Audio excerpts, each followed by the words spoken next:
would you say there's no proof of all the things you've got written down at the top?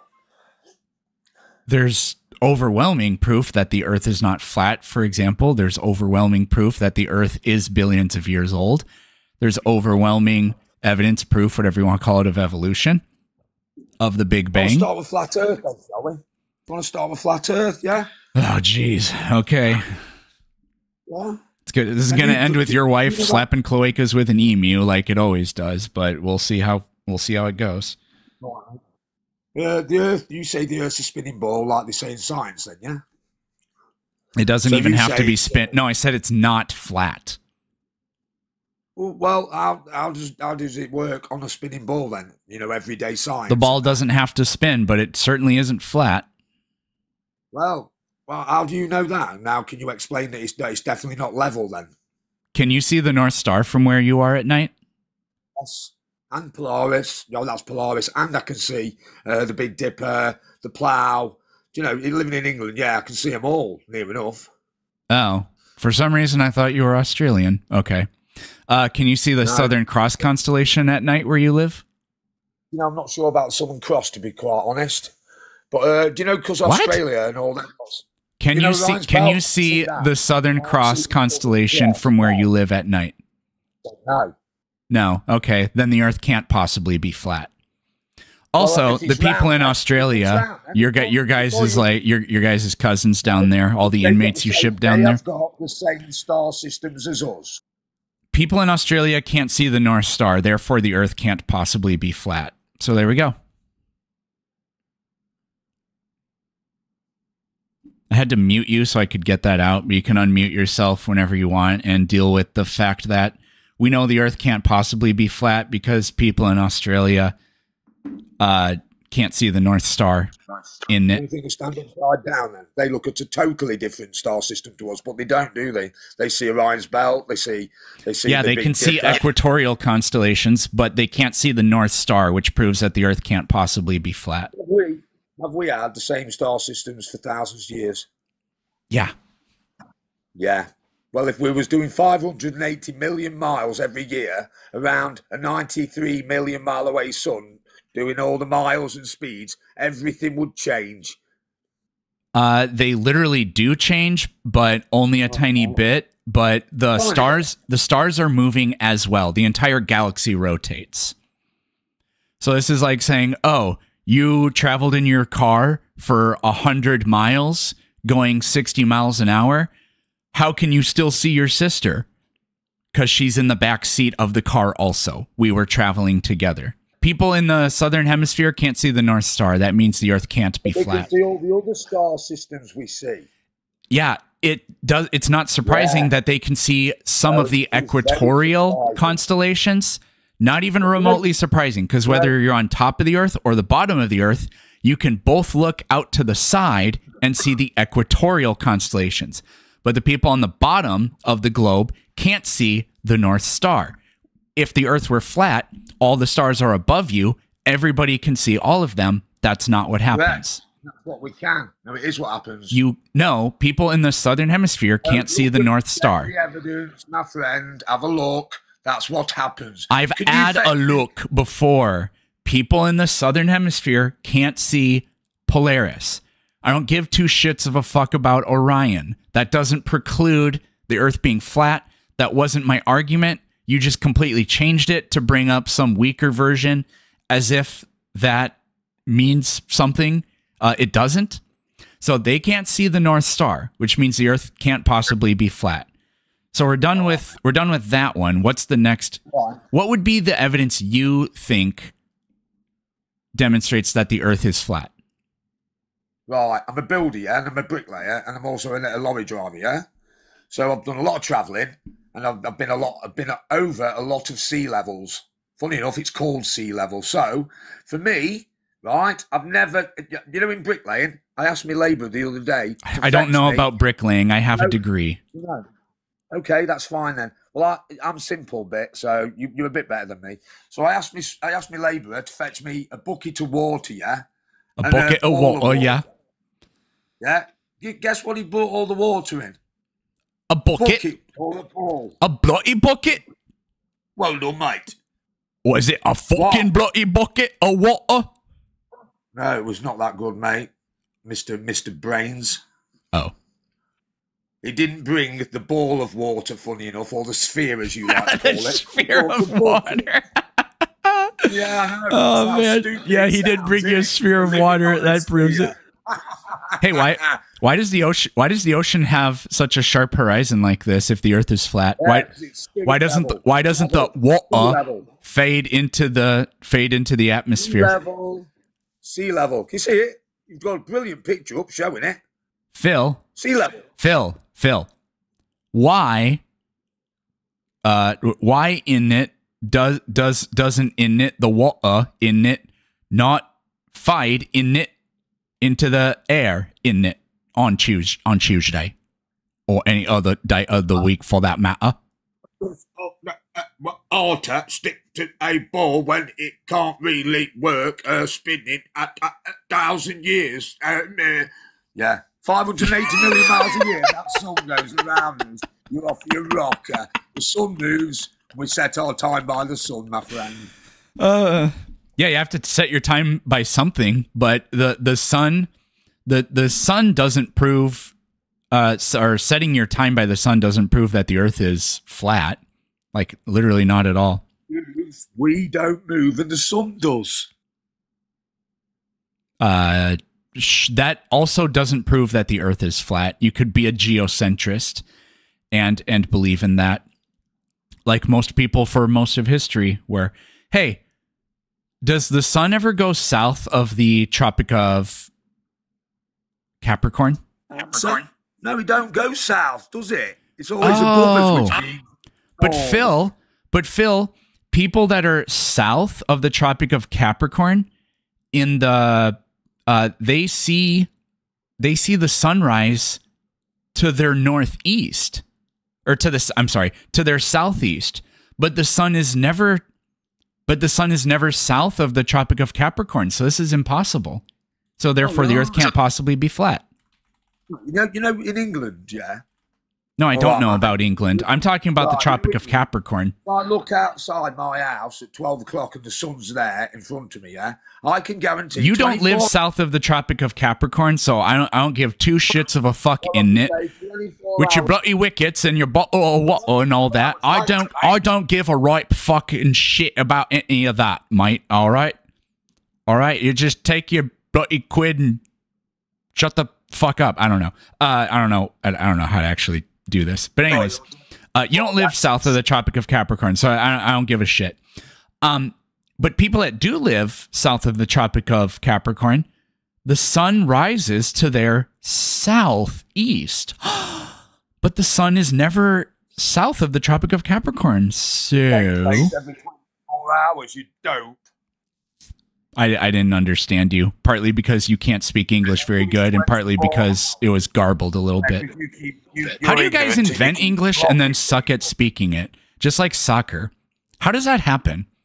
How do you invent something and then be the worst in the world at it? Football, not soccer. That's your stupid word. No, literally, you guys came up with the word soccer. Soccer. Nice guy. We're the best in the world. We're American USA, man. Yeah, give me a big high five. You ever watch the Olympics? Well, we invented them other than Athens. Yeah, other than the culture that exists, that invented it 2,500, 3,000 years before you even started participating it, you invented it. Right. Apart from the culture that invented it 3,000 years before you started participating it, you invented it. Right. That makes perfect sense. What do you want to talk about next? In addition to autographed copies of both my books and, of course, Spanky, I'm excited to announce that I now have stickers, tumblers, apparel, and more on my store. Take Spanky, the God-defeating penguin, and can you put that into a logical syllogism, with you wherever you go now.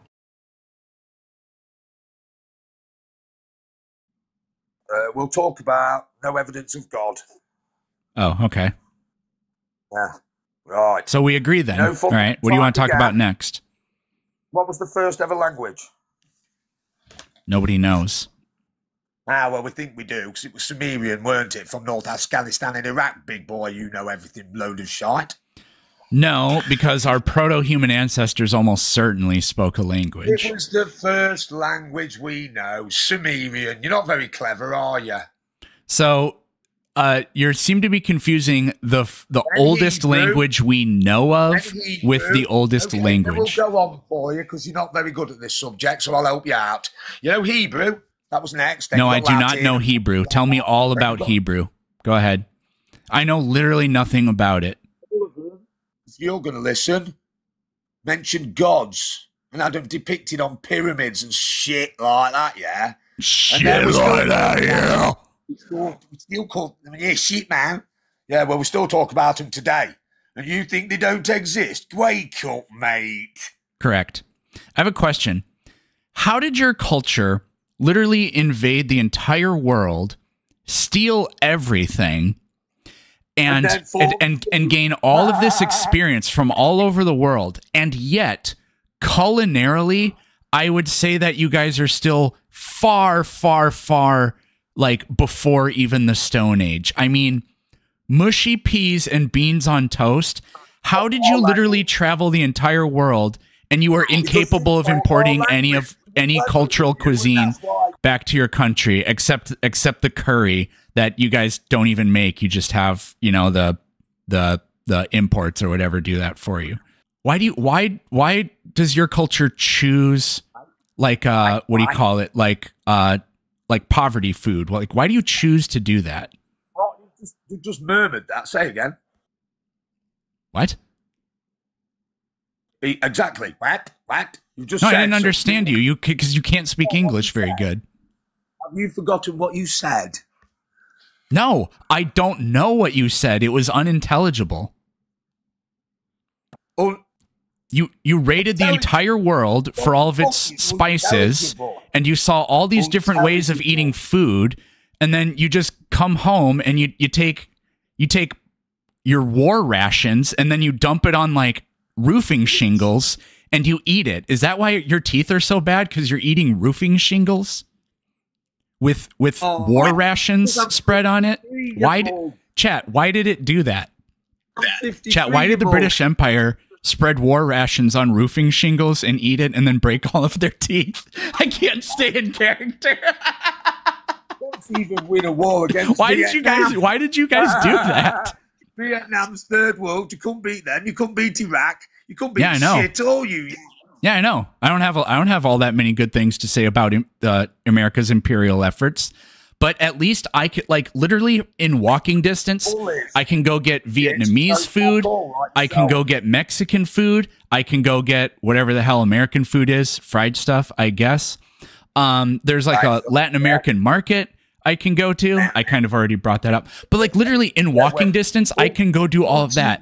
You guys, you raided and raped and took everything from all of the Spice Islands, and still the only thing yet you couldn't innovate your culinary culture and move beyond the idea of, well, what if we spread war rations on roofing shingles and ate it? Hollywood. I'm just asking, if the earth is flat, why did that happen? Oh yeah, barbecue. Yeah, there's no barbecue in walking distance from me, but yeah. Biblically made that way, my friend. That's why you talk about God, and yes, he does exist. Yahweh, Yeshua, Allah, yeah, many names for many different gods. So, but you know everything. No, it has nothing to do with the fact that you guys still choose to eat war rations. You have money, right? Like I've seen pictures of London. You guys got the Shart. Why did you guys? That's another thing. Why did you build a skyscraper and call it the Shart of London? That is fucking. That doesn't make any sense. But it is a cool building. I'll give you that. The Shart of London. But why did you? Wait, what was my? I forgot what my question was going to be. I started thinking about how you named your building Shart. What was it? I never named it. What was it? I forgot what my question was going to be. Yeah, I mean, like, you guys are capable of doing certain things, like building the Shart, but then, yeah, you choose to eat war rations. I don't get it.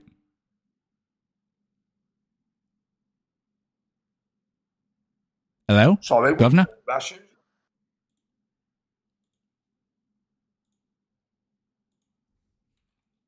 What's war rations, you say, mate? What are they? What are war rations?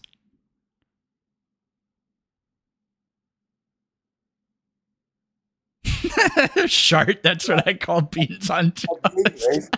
All the English eat war rations. What are war rations then? Just like food, like canned food that's got a lot of preservatives in it that only vaguely resembles the original form of the food. Shart on toast. Chat, why do the British eat shart on toast? Oh man. Were you a chimney sweeper when you were a young lad? What's on toast? What are you on about, you dick? You're not aware of your own culture's Obviously cuisine? not. You're Okay. aware better, aren't you, you clown? What? I literally, I just can't understand you. Repeat for the English people, in the English language, you American tosser, what you said and what it was on toast. 3 people are listening. Carry on. War rations, such as canned beans, which is beans that are in a can and have been in that can since before the war. Really? Since the war? Are you Yeah. bright? You're not very bright, are you, saying you went to college? You mean uni? Oh, you're not even British. Chat, it was faking. It was faking it the entire time because he said college and not uni. Anyways, I bet you. Oh, I bet you live in an apartment instead of a flat. You fake British tosser. Sidewalk, fucking sidewalk. It's a path. You know what I mean? It's you lot. You adopted our language, and you still can't speak it. And we mastered it. Yeah. Well, no, everything that you started, we took it and we made it better. Like the colonies, you guys were kind of trying, right? But we turned it into the most powerful nation in the world. You guys couldn't do that. You tried, and then you utterly failed, right? And you lost the Spice Islands, and you can buy the spices at the store. They're still cheap, and yet you still just choose to eat war rations. So no, yeah, we mastered your language that you just aren't very good at. You're not intelligent. You're a dumbass. I think you called me a dumbass, but I'm not totally sure. Oh, never, mate, never. I said you were really cool, and really clever, and you've got brilliant information to give out to the world. Well, I'm just looking up something. Hold on. 1, 2, 3, 4, 5, 6, 7, 8, 9, 10, 11, 12. So Americans have won 12 Nobel Prizes in literature, and the British have only ever won 10 of them. So yeah, you invented the language, but then we mastered it. So I just wanted to, I had no idea if that would be true. I just Googled that just for funsies, and then it turned out to be true, right? It's so funny. It's so funny how we're just so much better than you at everything. Except eating war rations. Americans, the American palate won't tolerate that. Now, we are pretty fat because of it, but at least we're not eating war rations, mate. Isn't it? What do you want to talk about next?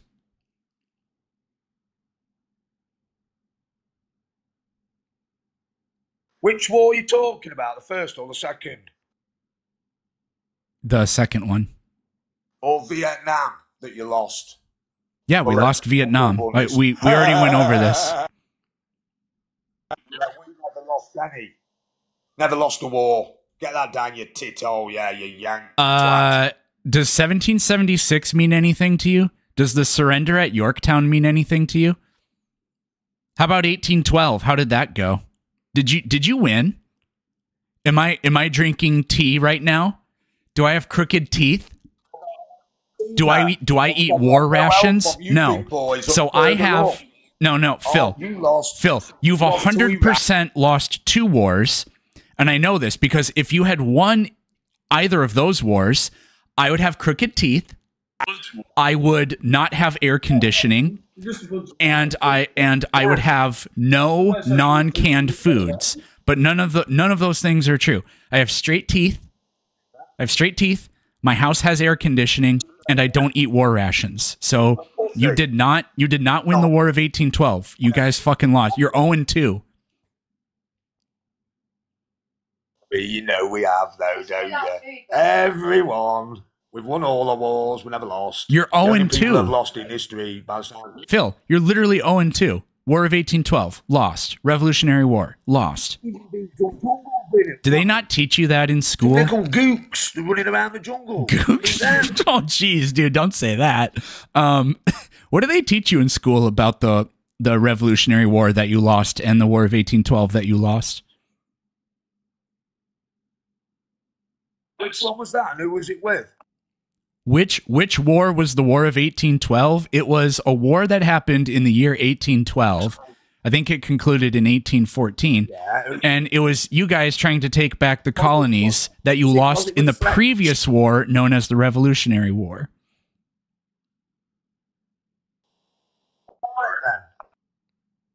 All right, then. So you admit that you're 0-2. Okay.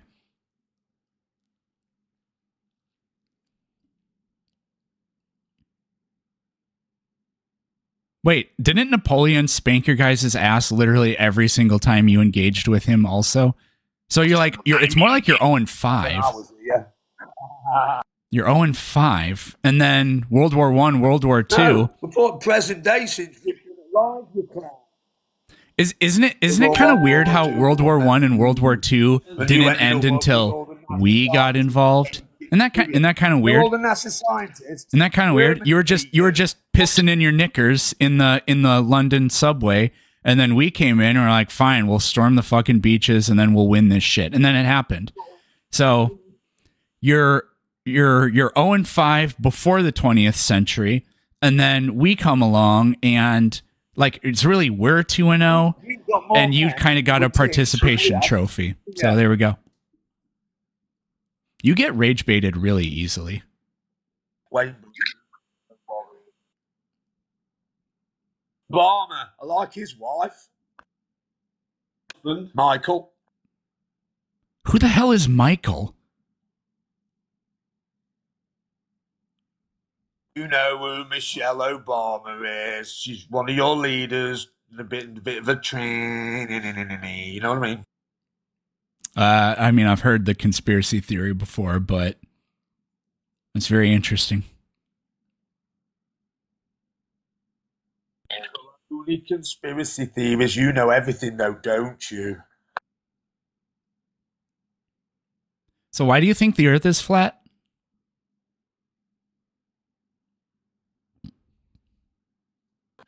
Because levels wouldn't work on a ball. Game over. Interesting. Do you remember the surrender Fact. Do you remember the surrender at Yorktown? Do you remember that game over? Yeah, well, Shakespeare again. Okay, goodbye, Phil. Yeah, I remember it. We're saying how